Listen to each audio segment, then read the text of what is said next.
Afternoon to all. आज हम अपनी पूरी टीम की तरफ से आप सबसे मिलने के लिए बहुत एक्साइटेड थे और हम बहुत खुश भी हैं आप सबसे मिलकर। मैं अपनी बातों को आगे बढ़ाने से पहले अपने बारे में थोड़े एजुकेशनल क्वालिफिकेशन के बारे में बताती चलूँ। मैं सर उजरा दीवान, मैंने PhD की केमिस्ट्री से बनारस हिंदू यूनिवर्सिटी PHU जिसका आप जानते हो PHU नाम, वहाँ से की कर रखी है। मेरी मास्टर्स मेरी ग्रेजुएशन भी PHU से ही है। मैंने इंटर सेंट्रल अच्छा से किया है, central Hindu girls school CHS जिसका आप नाम जानते हो, शायद सुने होंगे, CHS शॉर्ट में होता है, मैंने वहाँ से किया है। और मेरा हाई स्कूल है सेंट जॉन DLW वाराणसी से, जो बनारस का टॉप मोस्ट स्कूल है। बच्चों मुझे पता है ये जो लाइफ टाइम है ना 6 to 12, ये लाइफ का बहुत ही क्रूशियल टाइम होता है। ये हमारे लाइफ का बहुत क्रूशियल टाइम होता है। उसको फेस हमारे लाइफ को ट्रांसफॉर्म करने के लिए भी बहुत इम्पॉर्टेंट होता है। अगर हमें इस टाइम में हमें अच्छा डायरेक्शन मिले तो हम वो कर गुजरेंगे जिसका हमने सोचा भी नहीं था। तो आपको अगर अच्छे डायरेक्शन मिलता है और आप जैसे मैं इसकी मिसाल है कोई कुम्हार की तरफ से मिट्टी से देती हूँ, जिसने मिट्टी को गूंथ लिया है और उसको अब वो कोई शेप देने वाला है। अगर कुम्हार एक्सपर्ट है, उसने सही डायरेक्शन दिया तो आप लाइफ में कुछ कर उसको जो चीज़ वो रिजल्ट निकलेगी वो हमारी सोसाइटी के लिए यूजफुल होगी। अगर कुम्हार एक्सपर्ट नहीं है, उसको सही डायरेक्शन नहीं दिया तो उसके बाद क्या होगा आप सबको पता है। हम जानते हैं कि इस टाइम पे 6 और 12 के बीच में जो हमारे जो नए नए सब्जेक्ट्स ऐड होते हैं, जिसमें हमें कुछ सब्जेक्ट्स में बहुत टफ फील होता है, जैसे कि साइंस है, मैथ्स है, इंग्लिश है, ये सब्जेक्ट्स में बहुत टफ लगते हैं। इसका रीज़न मुझे लगता है कि हमारा जो स्कूल का टाइट शेड्यूल्स है वो है, कहीं ना कहीं वो भी होता है। हमारे पेरेंट्स का प्रेशर भी, और सबसे ज़्यादा तो हमारे जो सीनियर्स होते हैं वो हमें इन सब्जेक्ट से इतना डरा देते हैं कि हमें वो सब्जेक्ट अगर आसान से पढ़ना भी चाहे तो उसका भूत हमें कहीं भागने नहीं देता और हम अच्छे नोट्स के पीछे पड़ जाते हैं कि मुझे कहीं से अच्छा नोट्स मिल जाता है, मैं उसे पढ़ लेता। नो डाउट अच्छे नोट्स से आप क्वालिफाई तो कर लोगे स्कूल का exam, but mark by words आप कोई भी कॉम्पिटिटिव एग्जाम्स नहीं निकाल पाओगे, बिकॉज वहाँ पे आपको स्कूल की तरह स्ट्रेट फॉरवर्ड क्वेश्चंस नहीं आते। ठीक है बेटा, तो उसके लिए आपको साइंस को रट के नहीं, बुक से नहीं, आपको सराउंडिंग से सीखनी है। आपका सराउंडिंग्स, आपका नेचर पूरा भरा हुआ साइंस से। इवन ये जो पौधा हमारे आंगन में लगा है ये भी तो साइंस है, इस पर पड़ती हुई रोशनी सूरज ये भी तो साइंस है। क्यों ना हम इनसे सीखें? क्या बता, आपको पता है कि ये पौधे भी हमारी तरह फूड बनाते हैं और ये इनको भी हमारी तरह ब्रीथ करते हैं। आपको पता है कि ये प्लांट से कौन से क्या हमारे कैसे यूजफुल है, हमारी ये प्लांट्स कैसे काम आ सकते हैं? क्या नहीं बता सकते हो? आप बताओ, शर्मा नहीं, बोलो ना। प्लांट हमारे कैसे काम आ सकते हैं? कोई भी पौधा, हमारे पेड़ हमारे कैसे काम आ सकते हैं? आप बताओ बेटा, बोलो। आप अच्छा इंटरेक्ट करो, मुझे अच्छा लग रहा है, बोलो, आप कोशिश करो। एक छोटा पौधा हमारे कैसे काम आ सकता है? ये प्लेटफॉर्म है जहाँ पे सीखने आप यासीन ना, ये फूड चेन प्रोवाइड करता है। जैसे एनिमल्स उसको खाएंगे, जैसे एनिमल्स खाएंगे तो ये फूड, एनिमल्स खाएंगे तो एनिमल्स प्रोड्यूस होंगे। अगर हम उनको खाएंगे तो फिर हम, ठीक है, ये आपका ठीक है, फूड चेन प्रोसेस होता है, बहुत अच्छा, ये ठीक है, अच्छी चीज है। देखो हम यही होता है, साइंस हंसते हंसते सीखो, नेचर से सीखो, यही होता है, शर्माना नहीं। तो हम मैं ये पूछ रही हूँ कि आपको जैसे कि कॉमन चीज है तो हमारे डायरेक्टली हमको कैसे अफेक्ट कर रही है? सबसे सिंपल बात, एक तो छोटे बच्चों से पूछोगे तो बोलेगा कि हमें साया देता है, हमें फ्रूट्स देता है, ठीक है, लेकिन ये हमें सबसे जरूरी चीज, हमें जो उसका हवा जो है, जो हम सांस ले रहे हैं, ऑक्सीजन हमारे लाइफ से भी जो सुनते हो ना, तो हमें पेड़ से मिलता है।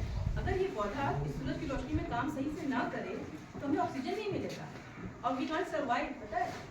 और हम जो ऑक्सीजन हम जो सांस एक्सहेल करते हैं, जो हमारे साथ ये ऑक्सीजन, कार्बन डाइऑक्साइड, ये कार्बन डाइऑक्साइड वो पौधे देते हैं और उस कार्बन डाइऑक्साइड से और लाइट से लेके वो ऑक्सीजन प्रोड्यूस करते हैं। और ऊपर वाले ने ये साइकिल को ऐसे किया है, उनका खाना उनका दिया हुआ जो एयर है वो हमारे काम आता है और हम उनके काम आते हैं, यही नेचर है। ठीक है, तो आप देखोगे कि नेचर साइंस को हमें नेचर से सीखना है। मुझे एक पोएट है इंग्लिश के, वर्ड्सवर्थ, उनकी पोएम याद आ गई कि कम forth into the light and let's learn from the nature। Let's nature be your teacher, मतलब आप लाइट की रोशनी में आओ और नेचर से नेचर को अपना टीचर बनाओ, इंस्टेड ऑफ रटने वाला जो होता है, रट्टाफिकेशन से थोड़ा बाहर निकलो और लोग अपने सराउंडिंग से सीखने की कोशिश करो, ठीक है। और मैं कहना चाहूँगी कि आप हर चीज़ को आप साइंस में साइंस मेन क्या होता है ना कि एक्सपेरिमेंटल लैब से, मतलब साइंस मीन्स ही होता है एक्सपेरिमेंट करना, साइंस मीन्स एक तरह से एक्सपेरिमेंट हो जाता है, मतलब साइंस आप जो भी पढ़ते हो वो कहीं ना कहीं एक्सपेरिमेंट से रिलेटेड होता है। इवन जो आप चाय सुबह पीते हो उसमें से उड़ता हुआ धुआं भी आपका एक्सपेरिमेंट ही है, एक तरह से लैब है। इवन जो आप लाइट ऑन करते हो, ये लाइट देख लो, ये भी एक एक्सपेरिमेंट ही है। आपको पता है हु इन्वेंटेड लाइट? आप बोर हो रहे हो, आप परेशान हो रहे हो कि मैं आपको इंटरेक्ट ज़्यादा कर रही हूँ। अच्छा, can you tell me who invented light? कोई बता सकता है लाइट किसने बनाया? Who invented? Good, who? कौन बता रहा है? बोलो यार, बोलो। कौन बताया? हीरा? Okay, good. एडिसन। आपको एडिसन की कहानी पता है? Edison was not a normal child, पता है? दैट्स व्हाई उनको स्कूल से निकाल दिया गया, पर उनकी माँ ने उन पे बिलीव किया, उनको सही डायरेक्शन दिया, and because of that he got famous. मतलब ही इन्वेंटेड बल्ब, और ये बल्ब 1000 एक्सपेरिमेंट के बाद फेल हुआ, मतलब बना था 1000 बार वो फेल हुए, और तब उन्होंने ये बल्ब का इन्वेंशन किया। बल्ब इतनी आसानी से नहीं बना, तो उन्होंने कहा कि I didn't fail 1000 times, instead I developed 1000 ways that didn't work. मतलब मैं 1000 बार फेल नहीं हुआ हूँ, मैंने 1000 तरीके ढूंढे हैं जो वर्क नहीं किए। उन्होंने उस फेलियर को अपना ड्रॉबैक नहीं लिया, उस फेलियर को, उस चैलेंज को, उससे सीखा, उसको लाइफ में पॉजिटिव चीज़ को लाया, उससे पॉजिटिव अपने आप को, मतलब उसको उससे पॉजिटिव चीज़ें को लिया, ग्रैस्प किया, ठीक है। उससे थक हार के रोने नहीं लगे कि यार मेरे से नहीं हो रहा, मैं फेंक के जा रहा हूँ, नहीं, मुझे 1000 टाइम किया। किसी चीज़ को 1000 टाइम करना बहुत बड़ी बात है। और मैं कुछ अपने 11th-12th की बातें भी आपसे शेयर करना चाहूँगा। अगर हम सही डायरेक्शन ना मिले तो क्या हो जाता है, मुझे अभी अचानक से याद आ गया। When I was in class 11, हाँ, तो CHS में थी मैं, and I opted physics, chemistry, maths। तो मेरी फ्रेंड थी, I asked her कि आप क्या बनना चाहते हो? तो मुझे नहीं पता आपको जोक समझ में आएगा कि नहीं। उसने कहा कि I want to be a doctor। तो मैंने कहा कि यार, मैंने कहा ठीक है, अच्छा है। फिर मैंने बाद में सोचा तो इसने तो फिजिक्स, केमिस्ट्री और मैथ्स किया है, इसमें तो बायोलॉजी दी ही नहीं है, ये डॉक्टर कैसे बनेगा? तो आप समझ रहे हो, आपको डॉक्टर बनने के लिए सबसे पहले तो आपको बायोलॉजी लेनी चाहिए। बायोलॉजी वो होता है इसमें स्टडी ऑफ लिविंग थिंग्स होता है। बायोलॉजी डॉक्टर, भाई जो डॉक्टर पढ़ेगा ही नहीं जानवरों के बारे में, इंसान के बारे में, तो वो डॉक्टर बनेगा कैसे? मैथ्स पढ़ के तो डॉक्टर बन नहीं सकता। यानी कि सही डायरेक्शन न मिलने से उसे जाना था जापान, पहुंच गई चीन, ठीक है। तो वो डायरेक्शन भी लाइफ में बहुत ज़रूरी है, वो उसको आपको सही डायरेक्शन मिलना, आपको सही लोगों के पास पहुंचना भी बहुत ज़रूरी है, ठीक है। और मैं आपसे रिक्वेस्ट करूंगी कि आप हमेशा क्यूरियस रहो, हमेशा सवाल पूछने की कोशिश करो। जब भी अपने सराउंडिंग्स में देखो तो देखो ये क्यों हो रहा है। पहला सवाल कि why it's happening, okay. Next how it's happening, वो क्यों हो रहा है, ये बहुत जरूरी है अगर आप साइंस के स्टूडेंट हो तो। अदरवाइज ऐसे भी पूछना चाहिए, जितना आप पूछोगे the more you are curious the more your knowledge will increase. आप जितना सवाल पूछोगे, सोचोगे, उतना ही आपका नॉलेज बढ़ेगा, ठीक है।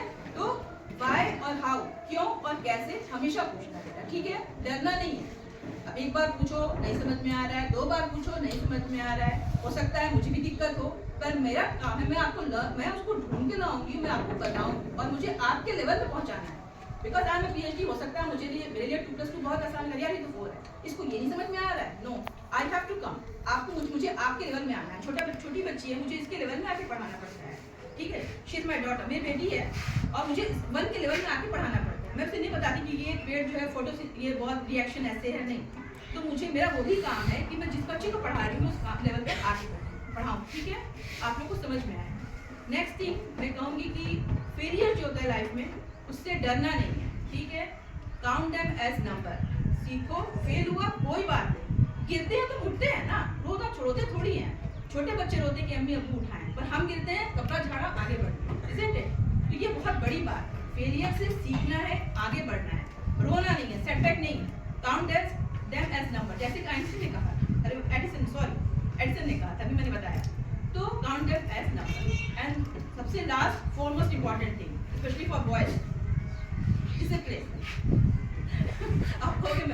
तारीफ कर रही हूँ, बट डिसिप्लिन लाइफ में जरूर लाओ। बिकॉज अगर डिसिप्लिन नहीं लाओगे तो आपको हर चीज़ बर्डन लगेगी। आप लास्ट में एग्जाम के टाइम आते आते अगर आप रेगुलर नहीं पढ़ रहे हो, आप लाइफ में डिसिप्लिन नहीं लाए हो, लाइफ एग्जाम के टाइम आपको चीज़ें बर्डन लगेंगी और आप उससे भागोगे। होता है ना, एग्जाम के टाइम आप रोजाना नहीं पढ़ते हो। गर्ल्स तो अपना पढ़ती है, अपना नोट्स तैयार करती हैं, उनकी हैंडराइटिंग भी अच्छी होती है, नो डाउट आप भी होती है, लेकिन जहाँ तक मैंने देखा है अपने फ्रेंड्स में, तो लाइफ में डिसिप्लिन बहुत जरूरी है और हर चीज़ के लिए, ये नहीं सिर्फ पढ़ाई के लिए, लाइफ में डिसिप्लिन। तो इसी के और आपके क्यूरियस माइंड के हर वाई और हाउ का आंसर करने के लिए और लाइफ में सही डायरेक्शन लाने के लिए हमारे डीप माइंड एकेडमी आपका बहुत स्वागत करता है। You all are welcome in our academy. और मैं चाहूंगी नए